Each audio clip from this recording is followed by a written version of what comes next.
6 साल का देवेन अपनी माँ को छुड़ाने के लिए चीख रहा था, पर दूसरे गुंडे ने उसे पकड़ रखा था। भगोड़े की औलाद, चुप! तू बचाएगा अपनी माँ को, साला पिद्दी! चला, अरे आना, बचा! छोड़ो मेरी माँ को! देवेन उसके हाथ पर जोर से काट लिया। साले पिद्दी, मुझे काटेगा? अब देख मैं तेरा क्या हालत करता हूँ। छोड़ दो मेरे बेटे को, छोड़ दो, छोड़ दो। तुम्हें पैसे देगा? ये लो।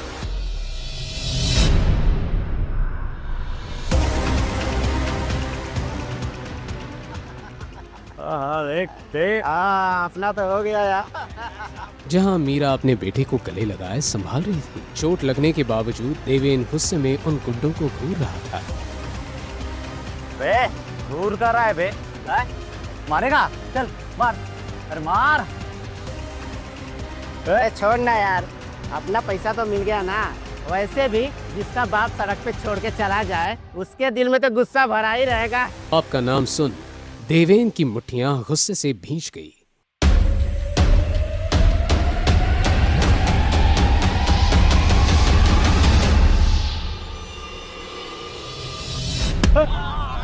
टीटू की हालत देख मीरा इतनी डर गई थी कि इससे पहले गुंडे उन्हें पकड़ते, वो अपने बेटे को लेकर भाग गई। फिर क्या हुआ देवेन? तूने उस गुंडे को मारा क्या? आगे क्या हुआ था पता ना? तो तू यहाँ पर ड्यूटी करना है या फिर मेरी कहानी सुनने? अगर वो मिनिस्टर के पे ने तुझे देख लिया ना तो तेरे पैसे काट लेगा, समझा? ये सुनकर देवेन का साथी मुंह बना के चुप हो गया। वहीं देवेन अभी भी 15 साल पहले हुए उस हादसे के बारे में सोच रहा था। देवेन और मीरा को लगा था वो गुंडे अब उन्हें छोड़ेंगे नहीं, पर उस दिन के बाद वो जैसे अचानक कहीं गायब हो गए थे। देखते ही देखते देवेन दिल्ली का नंबर 1 बॉडीगार्ड बन गया था। देश की सबसे बड़ी सिक्योरिटी एजेंसी ने खुद उसे अप्रोच किया था। देवेन आज इतना स्ट्रांग था कि शहर के सारे हाई प्रोफाइल लोग उसी की सिक्योरिटी चाहते थे।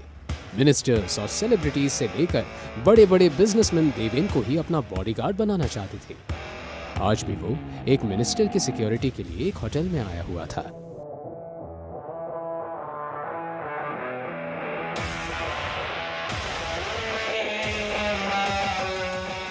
ये मिनिस्टर का पीए था।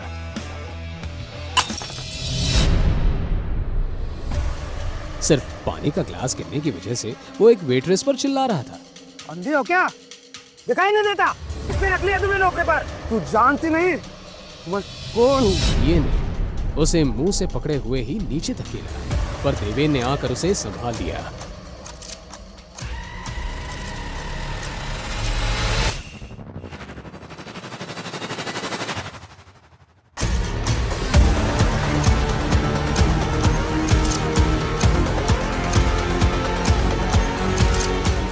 वेट्रेस के गालों पर उंगलियों के निशान देखकर वो ऐसा भड़का कि उसने सबके सामने पीए को जोरदार थप्पड़ मार दिया।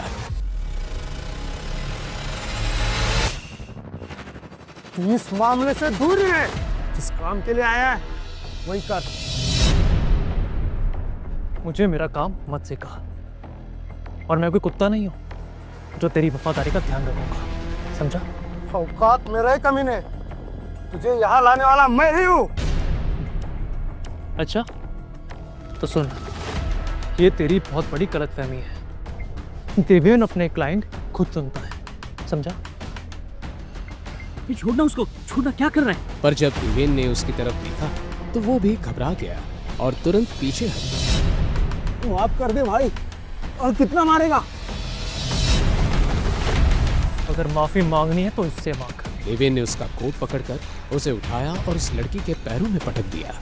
अगर आज के बाद तूने किसी लड़की की तरफ हाथ तो छोड़, अगर देखा भी ना तो तेरी आंखें निकाल लूंगा। माफ कर दे।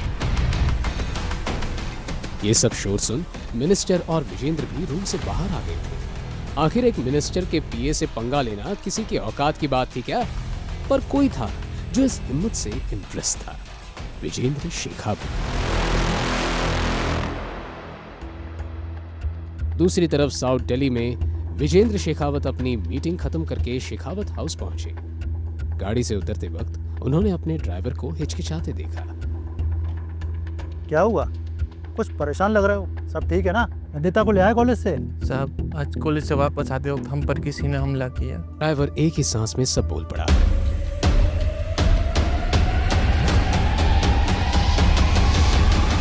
नंदिता बेबी ठीक है, पर उनकी सुरक्षा के लिए हमें किसी बॉडीगार्ड को ढूंढना होगा। नंदिता, बेटा तुम ठीक तो हो? हाँ पापा, कुछ नहीं हुआ, मैं बिल्कुल ठीक हूँ। तुम्हें कहीं चोट तो नहीं लगी? नहीं। बस अब कल से तुम कॉलेज नहीं जाओगी, और ये मेरा फाइनल डिसीजन है। पापा, इस बारे में हम बात कर चुके हैं, और महादेवी हमारा कॉलेज है, इसे आपने दादी के नाम पर बनवाया था। और मम्मा इस कॉलेज की प्रिंसिपल थी। तुम्हारी माँ के जाने के बाद ये कॉलेज क्रिमिनल्स का अड्डा बन चुका है। अगर ऐसी बात है तो आप कुछ करते क्यों नहीं? Take some legal action. मैंने डिसीजन ले लिया है, अब तुम कल से महादेवी कॉलेज नहीं जाओगी, और ये फाइनल है। अगर आप जिद्दी हैं तो मैं भी आपकी बेटी हूँ, मैं महादेवी कॉलेज से ही पढ़ाई करूंगी। विजेंद्र के पास जवाब नहीं था, सिर्फ एक बात कही उन्होंने।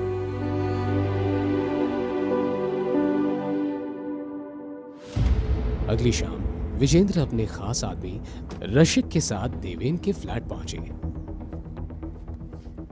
सर, हम वो सरफिरे देवेन से मिलने क्यों जा रहे हैं? उसका पुराना बॉस बोला था वो मुसीबत है। रशीक, तुमने खुद ही अपने सवाल का जवाब दे दिया है। अब देवेन ही हमारी आखिरी उम्मीद है। चलो।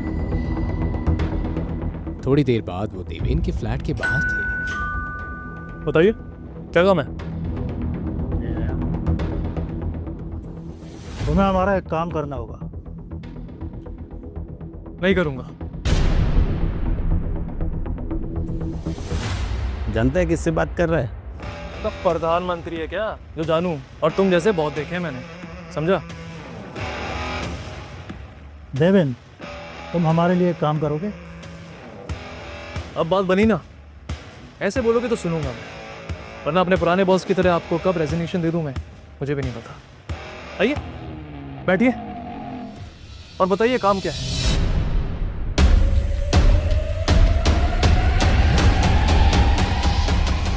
मुझे तुम्हें अपनी बेटी नंदिनी के बॉडीगार्ड के लिए हायर करना है। लेकिन एक कॉलेज स्टूडेंट को बॉडीगार्ड की क्या जरूरत है? कॉलेज आने के बाद तुम्हें सब समझ में आ जाएगा, लेकिन एक शर्त है, मेरी बेटी नंदिनी को इस बारे में कुछ भी पता नहीं चलना चाहिए। तुम्हें अंडर कवर रहकर काम करना होगा। विजेंद्र जी, मैं अपने तरीके से और अपनी शर्तों पे काम करता हूँ। अगर आपको कोई शर्त रखनी है तो आप किसी और को हायर कर सकते हैं। You can go. शर्त नहीं, रिक्वेस्ट समझ लो। और मैं तुम्हें तुम्हारी मुँह मांगी सैलरी देने के लिए भी तैयार हूँ। ठीक है, लेकिन मेरी एक शर्त है, ये रसीक मेरे काम में इंटरफेयर नहीं करेगा, और मैं महीने के 10 लाख लूंगा। सर, ये पागल हो गया है। चलिए हम चलते। रशिक गुस्से में था, पर विजेंद्र ने उसे रोका। मंजूर है। कल सुबह 9 बजे ऑफिस आकर मेरी सेक्रेटरी राधिका से मिल लेना। पेपर वर्क रेडी रहेगा। क्या बात है। विजेंद्र शेखावत, मुबारक हो। देवेन ने तुरंत अपनी रिसर्च शुरू कर दी। महादेवी कॉलेज का पूरा कच्चा चिट्ठा निकाल लिया, पर जैसे जैसे पढ़ता गया उसकी आंखें शौक में बड़ी होती गई। वहीं दूसरी तरफ महादेवी गर्ल्स कॉलेज की छत पर कुछ लड़के उस लड़की को घेर कर खड़े थे। महादेवी कॉलेज की छत, जहां किसी को जाने की इजाजत नहीं थी। मेरे साथ ऐसा मत करो, मुझे जाने दो। अरे मैंने तेरे साथ अभी तक किया भी क्या है? मुझे हाथ भी नहीं लगाया। मैं नीचे कूद के जाने दूंगी। अरे जब मैं जीते जीते तुझे जन्नत की सैर करवा सकता हूँ तो मरने की क्या जरूरत है?